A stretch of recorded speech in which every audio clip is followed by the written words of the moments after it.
बीरबल ने तर्क से नहीं, हंसी से केस जीत लिया।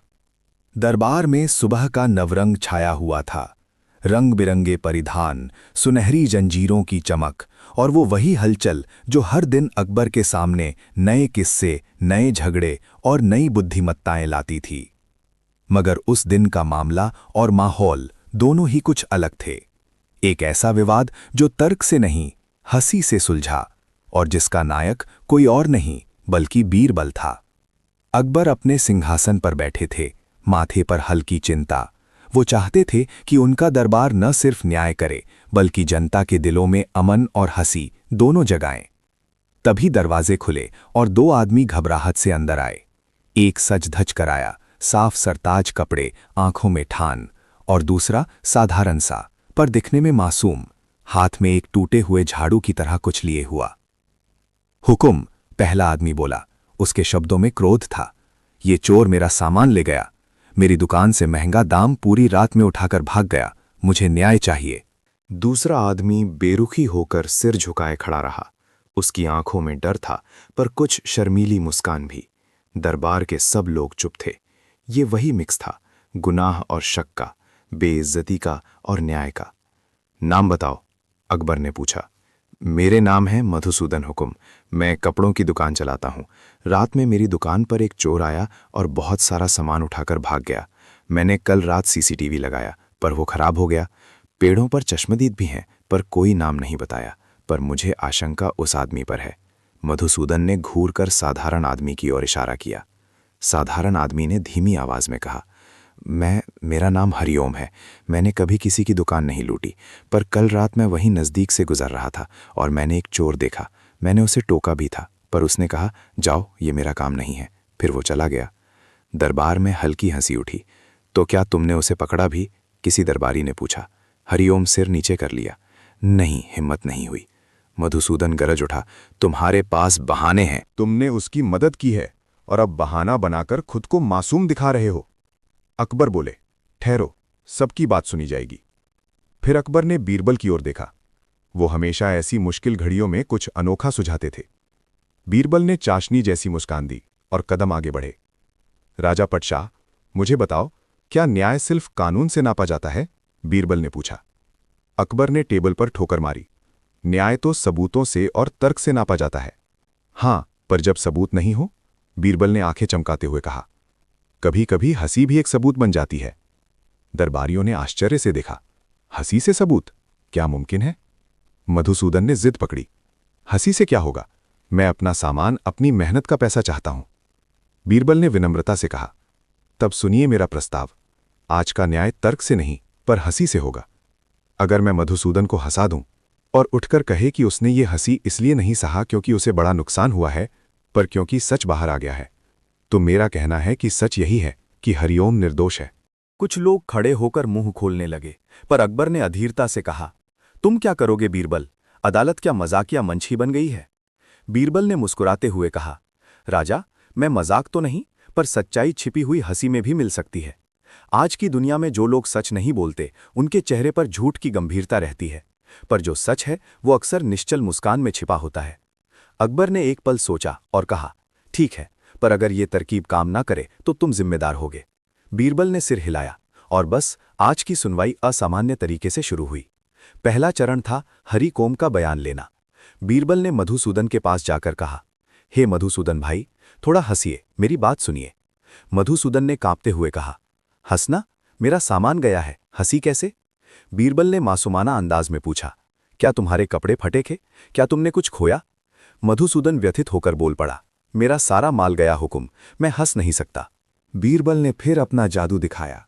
उन्होंने मधुसूदन की स्थिति का मजाक नहीं बनाया, पर चुटकी ली ऐसी बनाने की कि सबका ध्यान उसकी अजीब सी नाराजगी पर गया। धीरे धीरे मधुसूदन की आवेश में कुछ अजीबो-नुमायर बातें निकल पड़ी। मुझे पता है कौन था, पर मैंने गरीब आदमी की शक्ल देख ली थी, सोचा अब उसे भूख होगी। वो युका। दरबार में सर उठे।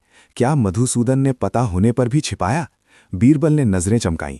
फिर बीरबल ने हरिओम से विनम्र स्वर में कहा, सुनिए हरिओम भाई, आपने क्या किया जब चोर से मिले? हरिओम ने कहा, मैंने रोकना चाहा पर डर गया, पर भरोसा मानिए, मैंने सिर्फ कहा, जाओ, मेरा काम नहीं है। मैंने उसे खाना दिया था, पर बस। खाना दिया? बीरबल ने उत्सुकता से कहा। हरिओम ने झिझकते हुए कहा, हाँ, मैंने उसे रोटियां दी, पर मैंने चोरी की मदद नहीं की। बीरबल ने एक छोटी सी कथनादेशी नाटक रचा। उन्होंने 2 दरबारियों को कहा कि वे नकली चोर बनकर आते हैं। फिर उन्होंने मधुसूदन से कहा कि वे चोर के रूप में आएंगे और उससे कुछ कहेंगे, पर मधुसूदन को छोड़ देना होगा अगर वो हंस दे। मधुसूदन झट से बोला, नहीं, मैं ऐसा नहीं कर सकता, ये अपमान होगा। पर बीरबल ने मुस्कुराकर कहा, बिल्कुल अपमान से बचना है, पर सच भी सामने आना चाहिए। नाटक शुरू हुआ, प्रहसन की तरह, लेकिन न केवल मनोरंजन के लिए। नकली चोर धीरे धीरे मधुसूदन की दुकान का नाटक कर रहे थे। कपड़े फट रहे थे, नकली चोर नाटकीय ढंग से चोरी कर रहे थे। बीच में एक चोर नकली हंसी से बोला, अरे भाई, तुम्हारे कपड़े बहुत सुंदर हैं, पर तुम्हारी आत्मा और भी सुंदर है। ये अजीब वाक्य सुनकर मधुसूदन के होठ कांप उठे। उसने झल्ला कर कहा, बोलो, किसने कहा? और तभी अचानक वो खुद मुस्कुराया, क्योंकि वो समझ गया कि वो अपने गुस्से में कितना हास्यास्पद लग रहा था। उसने देखा कि ये सब थोड़ा ज्यादा रंगीन, ज्यादा नाटकीय है। दरबार में एक सामूहिक हल्की सी हंसी उठी। मधुसूदन के चेहरे पर तनाव टूटने लगा और वो बोला, शायद मैंने हड़बड़ी में किसी गरीब को चोट पहुंचा दी, पर मेरा सामान गया। उसका स्वर अब नरम था। बीरबल ने उसी पल कहा, देखा आपने, हंसी सच निकालती है। अब मधुसूदन, बताइए सच, क्या आप किसी गरीब को चोरी के लिए दोषी मानकर उसे दंडित कर रहे थे, या आपने सच में सबूत छिपा कर रखा था? मधुसूदन की आंखें नम हुईं। मैंने डर कर अलग रखा, पर हां, मैं एक गरीब को शक कर चुका था और उसे दबोचना आसान लगा। अब मामला नया मोड़ ले चुका था। मधुसूदन की ईर्ष्या और जल्दीबाजी सामने आई। पर क्या इसका मतलब था कि हरिओम निर्दोष था? बीरबल ने तब दूसरा असामान्य कदम उठाया।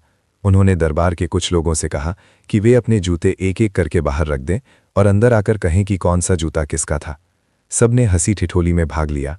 हरिओम का जूता टपकते हुए बाहर रखा गया। वो जूतों में पुराना पर साफ था। मधुसूदन का जूता बेतरतीब और कपड़ों पर दाग धब्बे था, जो उसने लंबे समय से पहन रखा था। बीरबल ने कहा, साजिश में अक्सर दिखावा बड़ा होता है, पर जो चीज़ असलियत में बदलती है वो इंसान की आंखों में झलकती है। हरिओम की आंखों में शर्म थी, मधुसूदन की आंखों में गुस्सा और बचपन की असफलता। अकबर ने थोड़ी सी ठंडी आवाज में कहा, पर साक्ष्य कहाँ हैं? बीरबल ने तुरंत सबसे सरल उपाय निकाला। उन्होंने मधुसूदन को कहा कि वो दुकान की कुर्सी पर बैठकर खुद कहानी सुनाए कि वो किस तरह का आदमी है, और हरिओम को कहा कि वो उठकर वही बात बताए जो उसने सच में देखी। अतिरिक्त गवाह बुलाने की जरूरत नहीं पड़ी। दोनों की कहानियां एक दूसरे से टकरा गईं और सच की परतें धीरे धीरे छिलती गईं। सबसे मजेदार पल तब आया जब बीरबल ने दरबार के लिए एक छोटा सा खेल बनाया। उन्होंने दोनों को कहा कि वे एक एक मजाक सुनाएं, पर मजाक ऐसा हो कि दूसरे की आंखों में सच्चाई झलक जाए। मधुसूदन ने अपना मजाक सुनाते हुए वैसा ही किया जैसे कि वो गुस्सा निकाल रहा हो। उसका मजाक तीखा निकला और वो खुद हंसने में असमर्थ रहा। हरिओम ने एक साधारण सा मजाक सुनाया, एक बच्चा और खोया हुआ रोटी का किस्सा, और वो छोटी बात सुनते ही स्वयं मुस्कुरा उठा। उस मुस्कान में निहित मासूमियत ने सबको बता दिया कि वो किसी बड़ी साजिश में शामिल नहीं था। दरबार में एक तरह का शांत विस्मय फैला। लोग महसूस करने लगे कि सबूत हमेशा चश्मे और कागज पत्र में नहीं होते। कभी कभी वे चेहरे की मुस्कान में, हंसी की गूंज में और आदमी के स्वर के झुकाव में होते हैं। बीरबल ने अंत में मधुसूदन से पुख्ता शब्दों में कहा, तुम्हें न्याय चाहिए था, और न्याय का मतलब सजा नहीं, पर सच का पता लगाना है। तुमने डर कर ईर्ष्या में किसी गरीब पर शक किया, पर अब तुमने सच स्वीकार लिया है। मैं तुम्हें यही सलाह दूंगा, अपने सामान के नुकसान भरपाई की मांग करो, पर पहले गरीब आदमी से माफ़ी मांगो और उसे सहायता दो। मधुसूदन की आंखों में आंसू थे। हुकुम, मैं मानता हूं, मैंने जल्दबाजी की। उसने हरिओम के पास जाकर मुंह झुकाया और माफ़ी मांगी। हरिओम ने नम्र होकर उसका हाथ पकड़ लिया और ये छोटा सा क्षण दरबार भर की हवा बदल गया। कठोरता का स्थान मानवता ने ले लिया। अकबर उठ खड़े हुए और बोले, मधुसूदन, तुम्हें नुकसान हुआ है, तुम्हें मुआवजा मिलेगा, पर याद रखना, हमारे ठीक होने का आधार तर्क नहीं सिर्फ है, बल्कि सहानुभूति और समझ भी है। बीरबल ने सही कहा, आज हंसी ने सच्चाई दिखाई, पर मैं तुमसे उम्मीद रखता हूं कि तुम अपने व्यवहार में बदलाव लाओगे। बीरबल ने धीरे से कहा, हुकुम, हमेशा तर्क से जीतना जरूरी नहीं है। कभी कभी हंसी वो आईना है जिसमें लोग अपने अच्छे और बुरे दोनों पहलू देख पाते हैं, और जब तुम हंसते हो तो मुखौटा टूटता है और सच बाहर आता है। दरबार के लोग तालियों से गूंज पड़े। मधुसूदन ने मुआवजा पाकर मुस्कुराया, पर उसकी मुस्कान अब थोड़ी शर्मीली, थोड़ी सी सीख लेकर भरी थी। हरिओम के लिए भी एक नई शुरुआत थी। अब लोग उसे सिर्फ शक की निगाह से नहीं देखेंगे, बल्कि उसकी मासूमियत और ईमानदारी को समझेंगे। कहानी की असली चालाकी तब सामने आई जब बाद में पता चला कि वास्तविक चोर कोई तीसरा आदमी था, जिसने दुकान से सामान उठाया और शहर छोड़ दिया था। वो पकड़ में नहीं आया, पर मधुसूदन ने बीरबल की सलाह मानकर अपनी दुकान के लिए सुरक्षा बढ़ाई और गरीबों के लिए रोटी बांटना शुरू किया, ताकि वो कभी किसी को झूठा अपराध न ठोके। हरिओम ने भी अपना छोटा सा झोपड़ा ठीक किया और जीने की ईमानदारी भरी राह पकड़ी। दोस्तों, इस कहानी से दो चीजें सीखने लायक हैं। पहला, न्याय सिर्फ चश्मेदारी और दस्तावेजों का खेल नहीं है, ये मन की समझ और मानवता का काम भी है। दूसरा, कभी-कभी हंसी सही सवालों का सबसे सधा हुआ जवाब देती है, क्योंकि हंसी में ईमानदारी छिपी होती है और झूठ का मुखौटा टूटता है। अकबर और बीरबल की दोस्ती उसी दिन और भी गहरी हुई। अकबर ने बार बार बीरबल से कहा, तुमने आज हंसी से मुझे भी सिखाया है। बीरबल ने जवाब दिया, राजा, तर्क से जीतना जरूरी है, पर हंसी से जीतना आनंददायक होता है। और इस तरह बीरबल ने तर्क से नहीं, हंसी से केस जीत लिया, पर जीत वो थी जो सबको जिता दे। एक आदमी की ईमानदारी, दूसरे की शर्मिंदगी और दरबार की हंसी में छुपी इंसानियत तक। बीरबल ने तर्क से नहीं, हंसी से केस जीत लिया। अगला भाग विस्तारित। प्रस्तावना। दरबार की वही रौनक, वही हलचल, पर अब बात उस घटना के बाद की थी जब मधुसूदन और हरिओम का विवाद बीरबल की सूझबूझ और हंसी की चाल से शांत हुआ। न केवल बात निपट गई, बल्कि उस घटना ने दरबार में और बाहर कई छोटी छोटी लहरें उठा दीं। ये अगला भाग उन्हीं लहरों का किस्सा है। मधुसूदन और हरिओम की नई शुरुआत, बीरबल के कुछ नए प्रहसन और शहर में फैली उस छोटी सी बातचीत की जो बाद में एक बड़े बदलाव की दहलीज बनी। भाग 1। मुआवजा, शक और नई जिम्मेदारियां। अकबर के आदेश पर मधुसूदन को उसके सामान का आंशिक मुआवजा दिया गया। ये मुआवजा सिर्फ आर्थिक नहीं था। बीरबल ने मधुसूदन को जिम्मेदारी और सामाजिक सम्मान की एक शर्त भी दी। तुम्हारे दरवाजे के सामने रोज एक कटोरी रोटी रखो, ताकि कोई भूखा आदमी तुम्हारी दुकान पर जाके ये ना सोचे कि तुम्हें किसी गरीब से बदला लेना है। मधुसूदन ने थोड़ी झिझक के बाद ये शपथ ली। शहर में लोग चकरा गए। कुछ कहने लगे, ये तो बड़ा अजीब है, राजा नुकसान भर देता है और उपदेश भी देता है। पर बीरबल की मंशा साफ थी, दंड देना आसान है, पर स्वभाव बदलवाना कठिन। मधुसूदन का शर्म और पछतावा तभी टिकाऊ बनेगा जब उसे अपनी गलती की स्मृति हर रोज दिखे। इसलिए बीरबल ने ये क्रिया सुझाई। मधुसूदन जिस दिन पहली बार कटोरी रोटी रखकर बैठा, उसने देखा कि हरिओम स्वयं आकर उसकी दुकान के आगे झाड़ू लगाने लगा, एक तरह की शिष्टता का इशारा। दोनों के बीच पहले नाम लेने में झिझक थी, पर धीरे धीरे वो दूरी घटने लगी। मधुसूदन ने महसूस किया कि हरिओम की सादा सी मुस्कान और ईमानदारी उसके लिए किसी उपहार से कम नहीं। समय के साथ शहर के अन्य दुकानदारों ने भी यही रीति अपनानी शुरू की।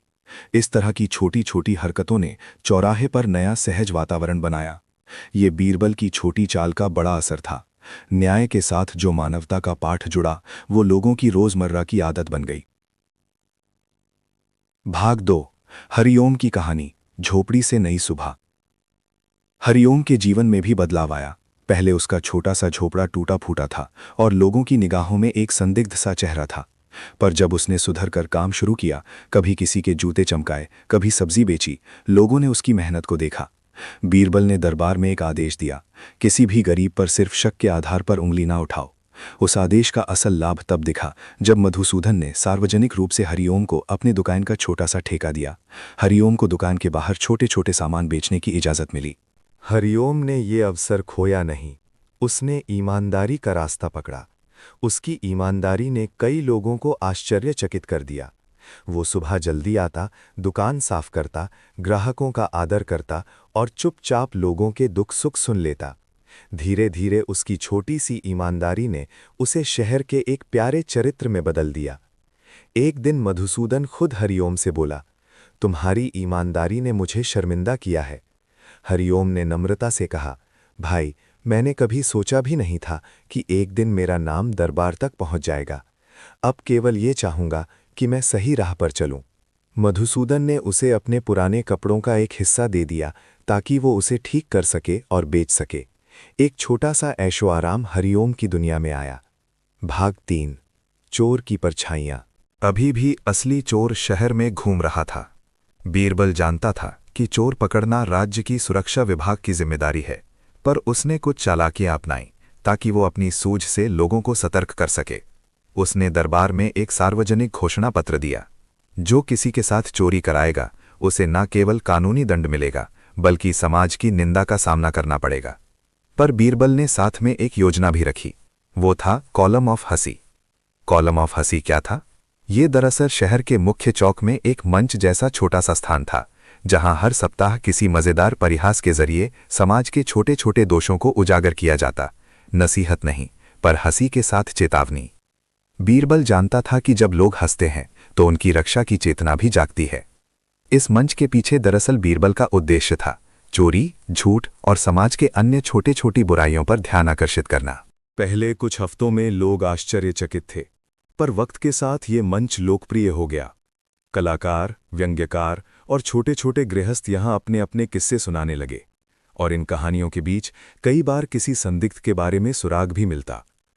एक दिन एक अजनबी व्यापारी से कुछ सूखे फल चोरी हुए, और मंच पर सुनाई गई कहानी में उसी व्यापारी के सामान के बारे में एक विवरण ने चोरी करने वाले के पैटर्न की सही झलक दिखा दी, उसकी चाल, उसके समय और उसकी पसंदीदा गली।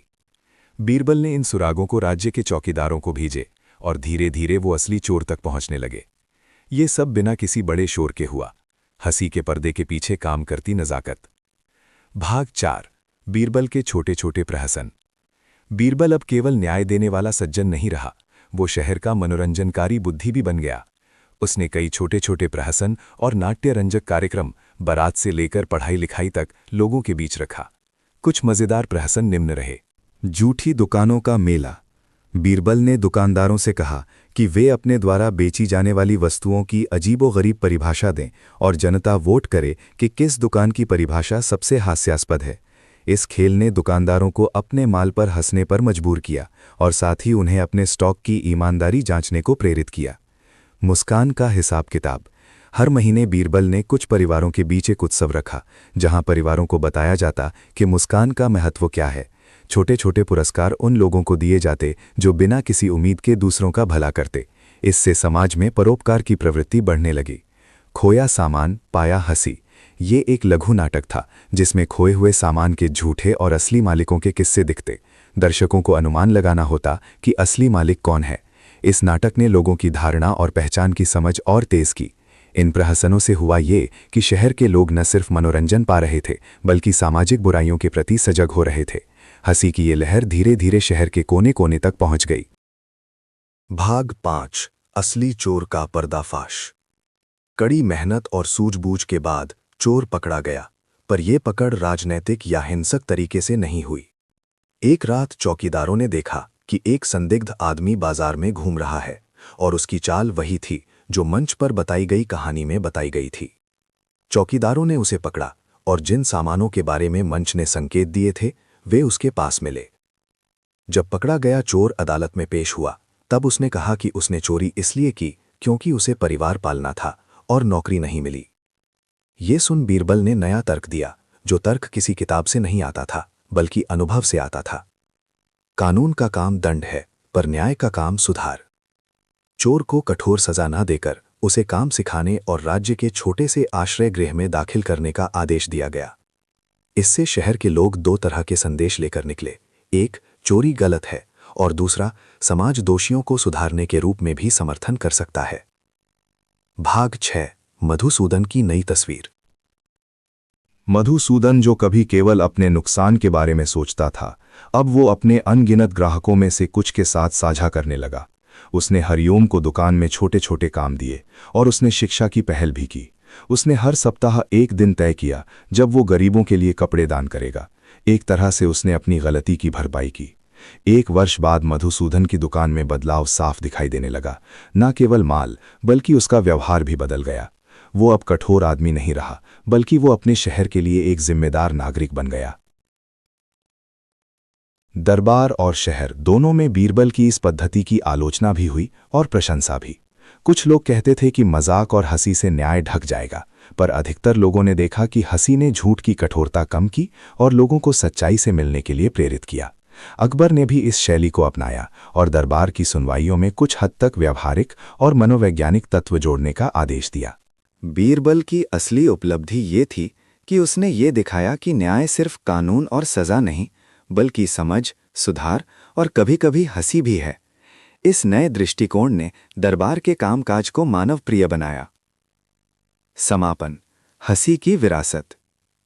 वर्षों के बाद भी शहर की वृद्ध महिलाएं और बच्चे उस कॉलम ऑफ हंसी की कहानियां सुनाते, कैसे छोटी छोटी हंसियों ने बड़े बदलाव लाए। हरिओम और मधुसूदन की कहानी को लोग एक मिसाल की तरह देखते, ये याद दिलाने के लिए कि कभी-कभी एक मुस्कान, एक माफ़ी और एक छोटी सी चाल से बड़ा सुधार आ सकता है। बीरबल का नाम इतिहास में केवल बुद्धिमान दरबारी के रूप में ही नहीं रहे, बल्कि एक ऐसे व्यक्ति के रूप में भी अंकित रहा जिसने हंसी को एक औजार की तरह इस्तेमाल करके समाज के पतले से नुकसान को ठीक किया। बीरबल ने तर्क से नहीं, हंसी से केस जीत लिया। अगला भाग विस्तारित। प्रस्तावना। दरबार की वही रौनक, वही हलचल। पर अब बात उस घटना के बाद की थी जब मधुसूदन और हरिओम का विवाद बीरबल की सूझबूझ और हंसी की चाल से शांत हुआ। न केवल बात निपट गई, बल्कि उस घटना ने दरबार में और बाहर कई छोटी छोटी लहरें उठा दीं। ये अगला भाग उन्हीं लहरों का किस्सा है। मधुसूदन और हरिओम की नई शुरुआत, बीरबल के कुछ नए प्रहसन और शहर में फैली उस छोटी सी बातचीत की जो बाद में एक बड़े बदलाव की दहलीज बनी। भाग 1, मुआवजा, शक और नई जिम्मेदारियां। अकबर के आदेश पर मधुसूदन को उसके सामान का आंशिक मुआवजा दिया गया। ये मुआवजा सिर्फ आर्थिक नहीं था। बीरबल ने मधुसूदन को जिम्मेदारी और सामाजिक सम्मान की एक शर्त भी दी। तुम्हारे दरवाजे के सामने रोज एक कटोरी रोटी रखो, ताकि कोई भूखा आदमी तुम्हारी दुकान पर जाकर ये न सोचे कि तुम्हें किसी गरीब से बदला लेना है। मधुसूदन ने थोड़ी झिझक के बाद ये शपथ ली। शहर में लोग चकरा गए। कुछ कहने लगे, ये तो बड़ा अजीब है, राजा नुकसान भर देता है और उपदेश भी देता है। पर बीरबल की मंशा साफ थी। दंड देना आसान है, पर स्वभाव बदलवाना कठिन।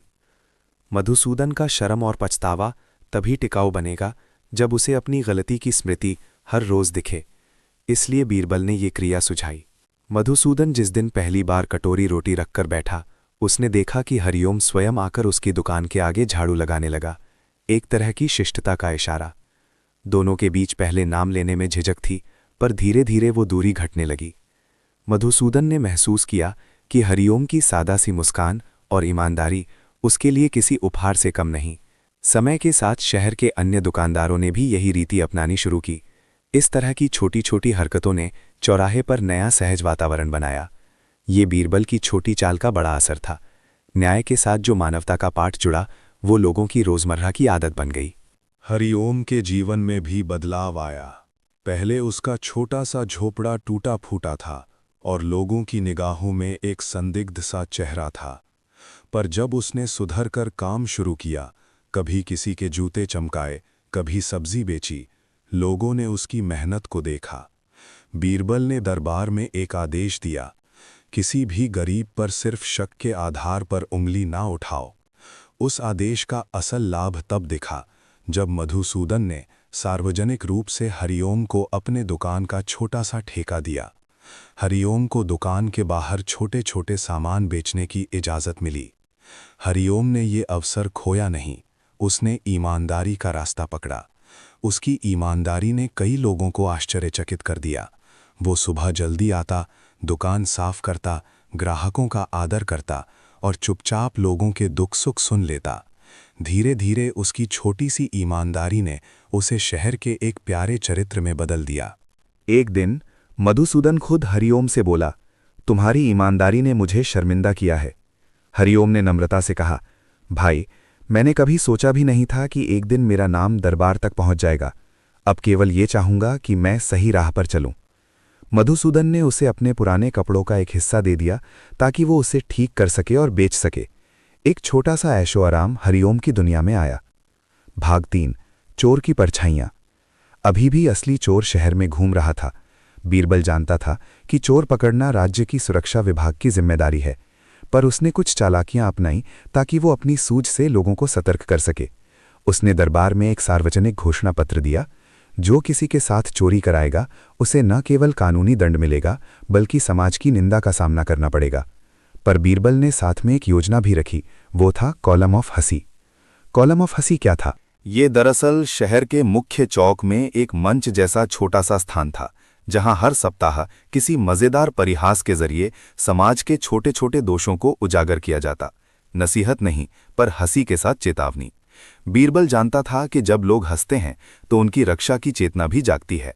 इस मंच के पीछे दरअसल बीरबल का उद्देश्य था चोरी, झूठ और समाज के अन्य छोटे छोटे बुराइयों पर ध्यान आकर्षित करना। पहले कुछ हफ्तों में लोग आश्चर्यचकित थे, पर वक्त के साथ ये मंच लोकप्रिय हो गया। कलाकार, व्यंग्यकार और छोटे छोटे गृहस्थ यहां अपने अपने किस्से सुनाने लगे, और इन कहानियों के बीच कई बार किसी संदिग्ध के बारे में सुराग भी मिलता। एक दिन एक अजनबी व्यापारी से कुछ सूखे फल चोरी हुए, और मंच पर सुनाई गई कहानी में उसी व्यापारी के सामान के बारे में एक विवरण ने चोरी करने वाले के पैटर्न की सही झलक दिखा दी, उसकी चाल, उसके समय और उसकी पसंदीदा गली। बीरबल ने इन सुरागों को राज्य के चौकीदारों को भेजे, और धीरे धीरे वो असली चोर तक पहुंचने लगे। ये सब बिना किसी बड़े शोर के हुआ, हंसी के पर्दे के पीछे काम करती नज़ाकत। भाग 4। बीरबल के छोटे छोटे प्रहसन। बीरबल अब केवल न्याय